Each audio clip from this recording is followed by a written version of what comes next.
Welcome. Today's session, I've got Thando Jacobs going with me at the moment. Just excuse me, I've got everything going at the same time. Let's have a look, guys. Let's end this timer. Sorry, we have a bit of a technical issue here. I'm going to close that down. I'm going to close this one down. Okay, I do apologize for that little technical issue. I still have a technical issue because I'm still on my mobile phone. So let's have a look. Great. Welcome, everybody. Thank you very much for joining me again for my monthly LinkedIn Live event. Today, I've got a great... my phone is still giving me troubles. I've got Thando Jacobs. He's one of our gold masterminds that went through the course. Let me just bring him on. Hello. You can say hello, everybody, Thando. Hello. Good morning, good afternoon, good evening. Good afternoon, good evening. All right, fine. Let's get started. We get stuck straight in. I'm going to share my screen. And today we've got a Q&A afterwards. So if you've got any questions, please type them in the comment section. And we've got a great surprise for you, a big discount on our gold mentoring program. So stay till the end. There's a lot to see and lots to hear. Let's go through the agenda. What can you expect today? First, I'm going to do welcome and the introductions. I'm going to introduce myself. I work for BA Masterminds. It's my company. I'm founder. I'm going to introduce myself and my company, BA Masterminds. Then I'm going to introduce Thando and Inside Business Analyst. That's a podcast and a YouTube channel that Thando has for over 2 years already. Very excited to talk about that. And then I'm going to ask Thando a couple of questions about him breaking into the business analysis market and what he found difficult and challenging, and give you advice as well if you're looking to enter the business analysis market, or if you're looking to elevate your career from BA to senior BA, or perhaps pivot from perm to contract, or perhaps to have 2 jobs at the same time earning lots of money. Right, so that's what we're going to be discussing today. So the interview, Inside Business Analysis, and the gold, and then we're going to take questions afterwards. So what we're doing here is this is going via StreamYard. So we're live on LinkedIn via StreamYard. I'd just like somebody to put a comment in just to say, yes, I can hear you, because there is, I think it's about a 35-second delay. So perhaps if somebody could say, yes, I could hear you, hi, how you doing, anything like that. And then we know that technically everything's going fine. I've already seen on my phone, which was irritating me just now, that I was live, that we are live. So if somebody can just type in the comment section, yes, we can hear you. Yes, we can see you. Let's move forward. So who am I? So I started my career in information technology in the early 1980s. So that gives me over 42 years now, actual information technology working experience. That's quite a bit. Let's have a look here. 25. Yes, I can. Thank you, Sabrina. Great. So everybody's here. Everybody can hear. Wonderful. Let's move forward. 25 years international experience. So I've worked all over the show, many different countries. I've had 25 jobs in information technology. 15 of them contracts, 8 of them in the United Kingdom. Let's get this mouse out the way. Let's see what's next. I'm certified with BCS. I did my certification in 2015 and 2016 in person in London at the Knowledge Academy. So I'm certified in business analysis, and I've got over 10 years experience working as a business analyst. The last time I was working, I was a senior business analyst contractor. All right, great. 7 years experience. I've also got certifications in project management and lots of experience in project management. And I launched my company on the 2nd of April. I wasn't brave enough to do it on the 1st of April. 2nd of April in 2019. And here I am today, because next week it's going to be the 1st of April. And then I would have been doing it for 6 years already, but I've been mentoring before that. So quite a bit of experience over there. Let's just move Thando and myself to the side here so we can see the rest. I've also been a university lecturer teaching business skills. Right, BA Masterminds. Who are we? 6 years ago, I launched it. I have had, because it's a fully fledged limited company now, and we've had over 2,500 mentoring sessions on Zoom. We'll go into that in a little bit more detail, how you can also get a career strategy session or a breakthrough session or a goal discovery session with me, free of charge, all on Zoom from the comfort of your own home. Over 900 business analysts through our bronze and silver mentoring programs, and now 103. This week we hit 103 gold BA masterminds. Great. So it's back office. I've got Petra, who's the marketing, and Edna, who's a customer acquisition specialist, and then Rod, who's a senior BA. And now I'm going to hand you over to our esteemed guest, Thando. So over to you, Thando. Let's talk about you. Sure. Hi, everyone. My name is Thando Jacobs, and I have been a business analyst now for 7 years, primarily in financial services, but I've also dabbled in other markets and other industries. I switched from a sales background and became a business analyst before, so that was a really cool experience. About 2 years ago, I started a podcast and a YouTube channel called Inside Business Analysis. Just my passion as a BA, just to have conversations around business analysis. And you can find that pretty much on all podcasting platforms and on YouTube under the name Inside Business Analysis. I've had 4 to 6 interviews. With almost 30,000 views, which is really, really cool and exciting. And it's really been a passion project for mine, and it still is. So I'm still going strong with that.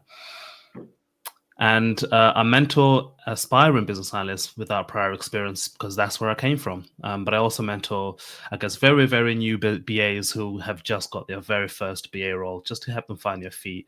Because I also remember what that felt like when I was in that position. And then I've kind of been working on my LinkedIn profile, in terms of building my personal brand as a business analyst, and that has led to me having just over 6,000 followers on my profile, which is really humbling, but it's also really incredible because it just shows how many people are interested to learn about business analysis, but also continue to grow in this profession. So that's really exciting. Wonderful, thanks. Let's move over to the next slide then. So I was an esteemed guest as well on your podcast. Maybe you'll talk a little bit about that as well. Absolutely, yeah. No, it was really great to have Mark on the podcast. And it was a discussion just around what it was like when I went through Mark's gold mentoring program, which is all about doubling your income as a business analyst, and not just sharing my journey, but also sharing other people's journey through Mark in terms of what that means, what that looks like, and how BAs who are wanting to double their income can do it. So it's on YouTube, it's on all the podcast platforms. So definitely go check it out if you're in that position and you're thinking, I'd like to double my income as a BA. Just watch that interview and get some inspiration in terms of I guess Mark's strategy on how you can do that. Brilliant. Right. Thank you very much. And let's move on to the next slide. So tell us a little bit about Inside Business Analysis, Thando. Why did you create it? And I've just got a list of questions, so you can just walk through them, I guess. That's no problem. Yeah. So as I mentioned, I started it 2 years ago, and really it was because I like networking with people. I like having conversations with people and learning. And it just so happened that one day I kind of thought to myself, you know what, it'd be really useful if other people heard these conversations that I keep having with people. So let me kind of do it officially as a podcast and record these conversations. And again, the main idea of Inside Business Analysis is not just to talk about the theoretical side of being a business analyst, but actually getting into the nitty-gritty of what that looks like, what it means, what happens in the day-to-day, and then share each individual's experience, because we can all learn from each other. And that's really the insight behind Inside Business Analysis. It's about having a very just casual conversation, but also hopefully the listeners will get some insights and some aspirations and also practical tips in their career. Wonderful, wonderful. Right. Next one. So like I said, actionable tips and strategies. If you listen to the podcast, it's really just around how you can not just hear the theory, but how you can actually then gain something that you can do something practically with in your job from other people's experience. So the conversation that we have. That's what I've noticed as well, Thando, and that's what makes it so interesting, because everybody's got a different perspective on things. Everybody's got a different approach. Everybody's got different techniques and tools and tips to share. everyone's gone through different pitfalls. So with these 46 business analysts that you invite onto your podcast, it's a varying experience from everybody, and it's very interesting to see it from different people's point of view. I can't wait to get the email to say there's a new one and I go and watch it. So yeah, I find it really interesting.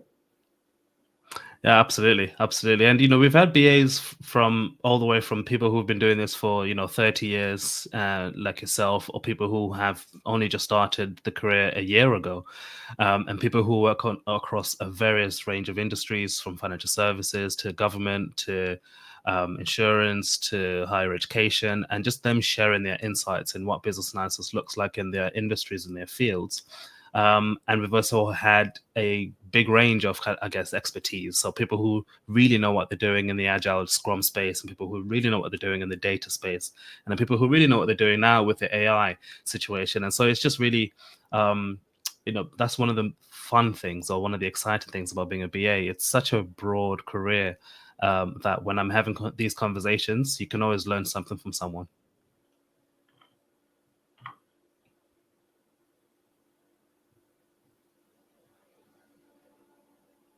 So you aim to demystify complex topics. Do you want to give us a little bit of information on that one then, Thando? Yeah, I think in our world as BAs, we definitely have a lot of, I guess, so I, as I said, switched from a sales background to business analysis. And I think for some people who may not necessarily have grown up in the world of business analysis, a lot of things do sound very complex. If you start to speak about requirements or processes or things of that nature, these are all kind of language that we understand, but for some people it definitely can sound very complex, or very like, I don't know what that means.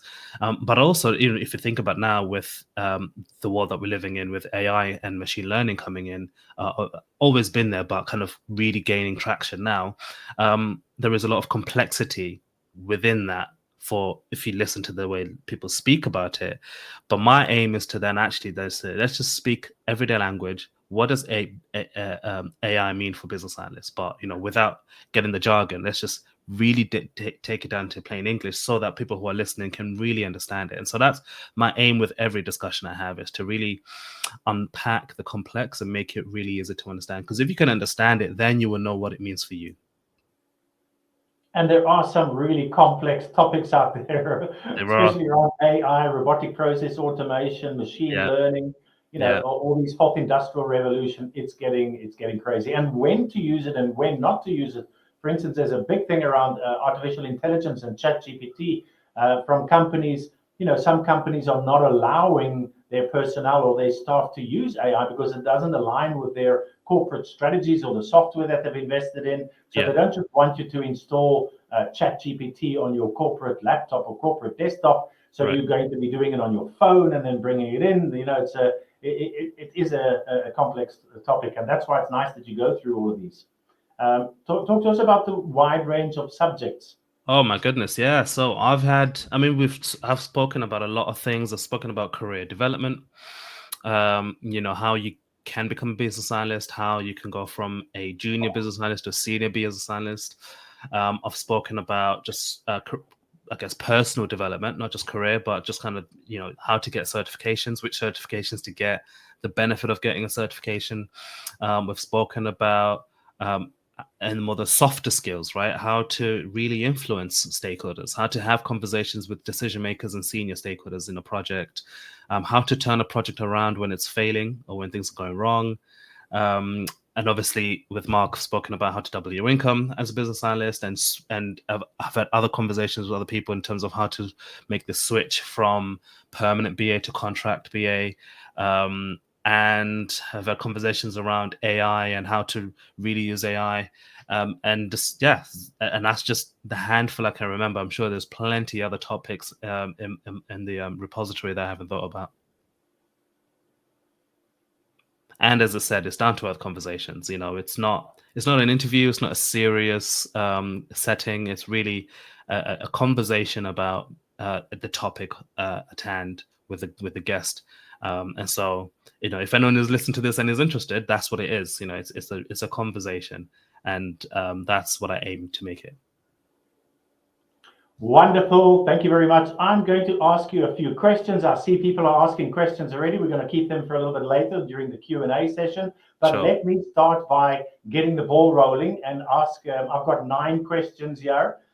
Just to let everybody know, Thando does know about these questions, so I'm not blindsiding him.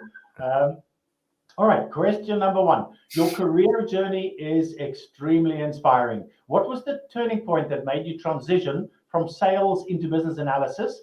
And what challenges did you face along the way? So I had a client when I was working in sales who, fun enough, was a business analyst, and she basically just started talking to me about what she does. Or I was asking her, as you do in sales, you ask a lot of questions. I'm like, oh, what do you do in a job, and what's it like? And then as she was describing, I was like, oh, that sounds really interesting, and it sounds like something I'd love to get into. Because at the time I was looking to switch careers into something else, and she really encouraged me and said, yeah, you can definitely do it. You've definitely got the softer skills. Actually just kind of pointed me towards learning the harder skills.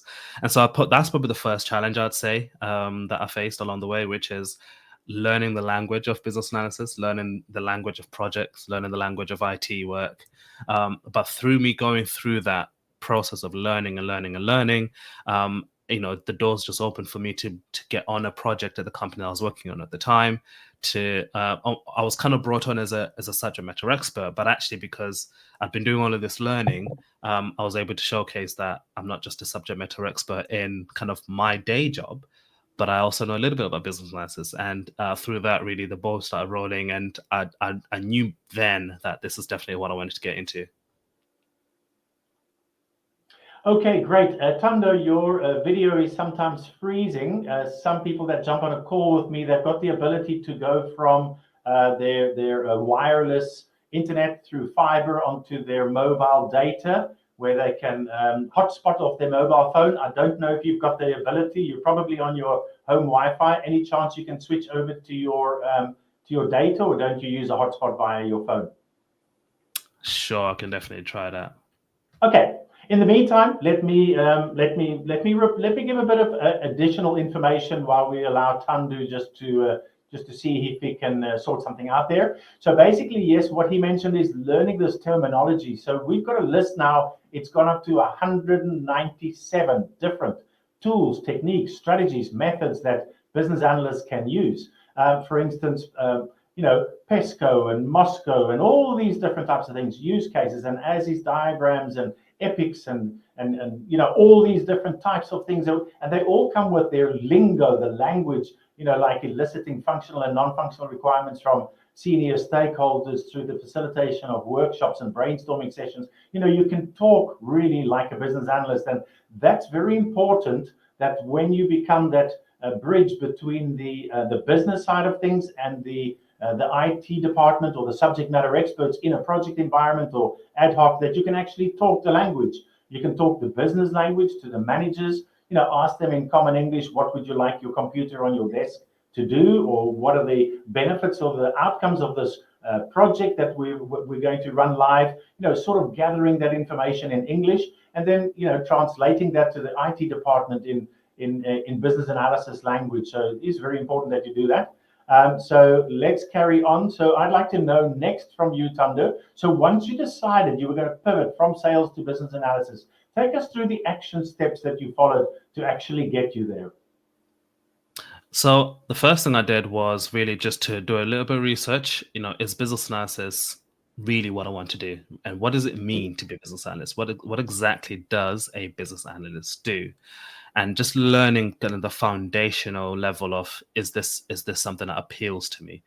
Then after that, I started to look at, as you've just alluded to, what are all of these different terms? What are these tools and techniques? What's waterfall and agile? And then learning more about what that actually is and how to do the job. And as part of that, it was certainly leaning into people who were, I guess, mentors and coaches in the space, to learn from them those fundamentals. And I think outside of that, then what I then started to do was to take that learning and apply it in my day job. So I started to find ways in which I can practice, I guess, business analysis, if you'd like, in my day job as a salesperson. So, for example, I would start to write out what a client was wanting as requirements. as opposed to just, oh, my client wants a credit card. Start to really think about it as what do they want it and why do they want it. And that started to really get the cogwheels going in my head, I guess, in terms of thinking like a business analyst. And those are probably the key things I did. And obviously from there, you start applying for jobs and hope something comes up. Wonderful. All right. So what is one mistake you see business analysts make that keeps them from landing a job or excelling in their career? Give us some advice here, please. Oh, wow. So one mistake, I guess, BAs make from landing a job, I'll start there. I'll probably say that there is a lot of emphasis and focus on getting a certification instead of getting practical experience. That's probably the first thing I think, because the reality is recruiters and hiring managers look more for experience than certification. So I'd say focus on the experience side of things and really practicing your learning. And then in terms of the mistake that I made from excelling in my career was to stop learning. You get comfortable and you just stop learning, you stop growing, you stop investing in your own career. And I think that's a big mistake because yes, you may be in a really good job today, but 2 years from now, the market could have shifted. What's needed from a business analyst could have completely changed. So don't stop learning if you're already a BA, and if you're not yet a BA, focus on the experience or at least getting some experience. Those are very good points there. I always compare the theoretical knowledge with the practical experience and say you need to have both. But you're quite right. Without the practical experience, you're not going to be able to do the job, and you're not going to be able to talk your way into another job or secure a contract extension or secure a pay rise. It's very important. And you mentioned something very interesting as well, Thando, about not progressing in your career. Some people refer it to as the comfort zone. You just get stuck in that comfort zone, back into the 9 to 5, and life.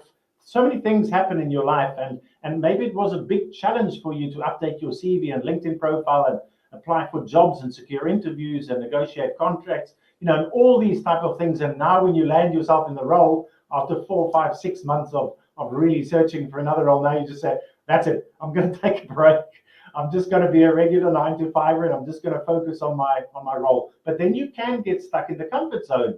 And when you think that you're not progressing in your career, not moving forward, you think you're standing still. You're not standing still in your career because everybody else is moving forward. So in relation to the market and everybody else, you're actually moving backwards. So yes, you need to always think of upskilling all the time. We have the BCS International Diploma in Business Analysis, or we have the IIBA, the CBAP, both of them internationally recognized.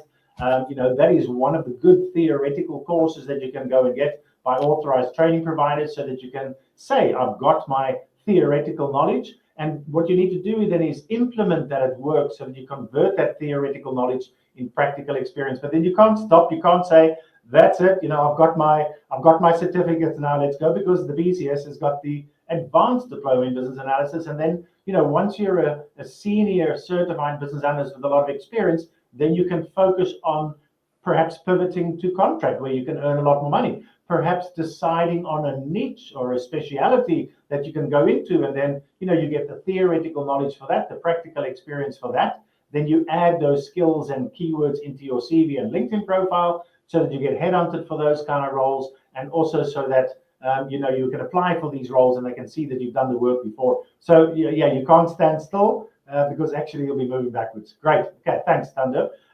Question number 5.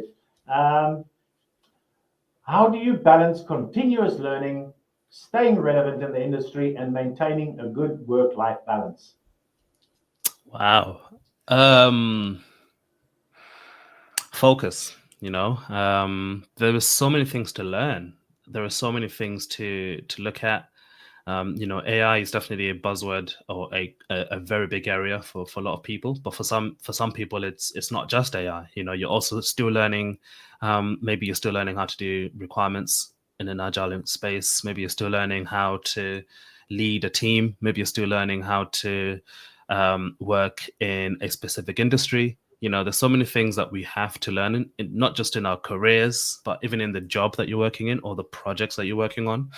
And so I think you kind of have to have a really focused or prioritized maybe list of which things should I really focus my attention on.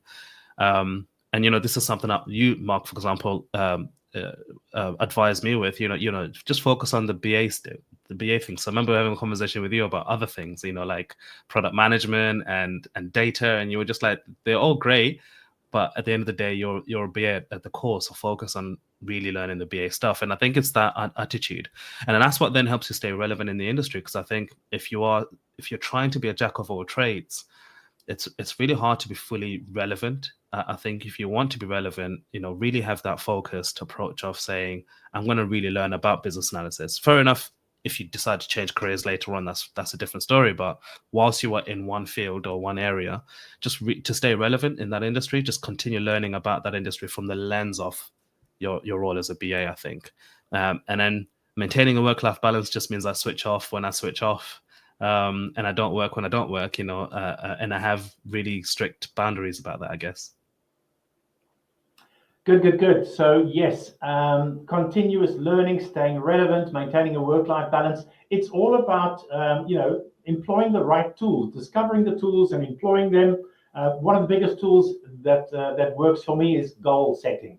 So you set long-term goals, medium-term goals, and short-term goals.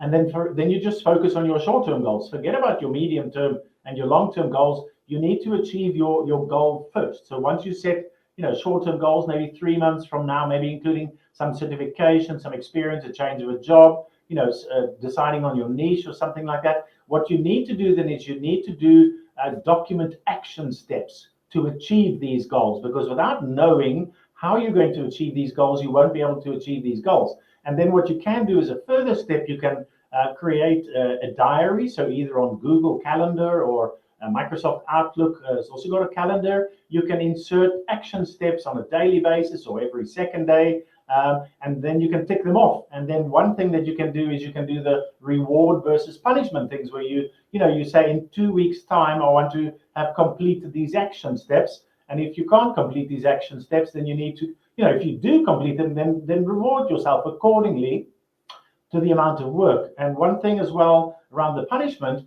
a punishment doesn't have to be horrible. A punishment could be horrible to you, but for the greater good. So for an example, one punishment that you can do for yourself is 2 days no social media, and then you think, oh, that's horrible. I would hate to go without, my LinkedIn, especially. Let's do some advertising for LinkedIn. But even, I'm not talking about communication tools like WhatsApp and phone calls and things like that, but perhaps Instagram, Facebook, the news, anything like that. You just stop yourself now. That is a punishment that's actually a good thing, because that's a digital diet that you can go on, and then you can actually enjoy life without being glued to the electronics. So you can choose your punishments carefully. Perhaps another punishment is that every day I'm going to do 50 push-ups. That sounds like a punishment. Oh, that's terrible. But actually, you've got to think of it in a positive way, not when you're punishing yourself, but while you've dished out the punishment, that it's a good thing for your body and your mind and your strength and your physique and things like that. So I believe strongly in goal setting, action steps, and the reward versus punishment when the punishment and the reward fits the task. Any comments there on that, Thando?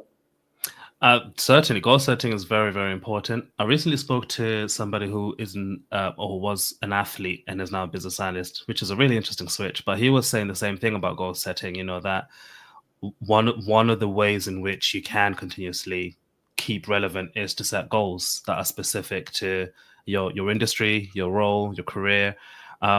And sometimes the goals can be areas of improvement. So you might say, I need to do better at process mapping, I need to do better requirement solicitation, etc.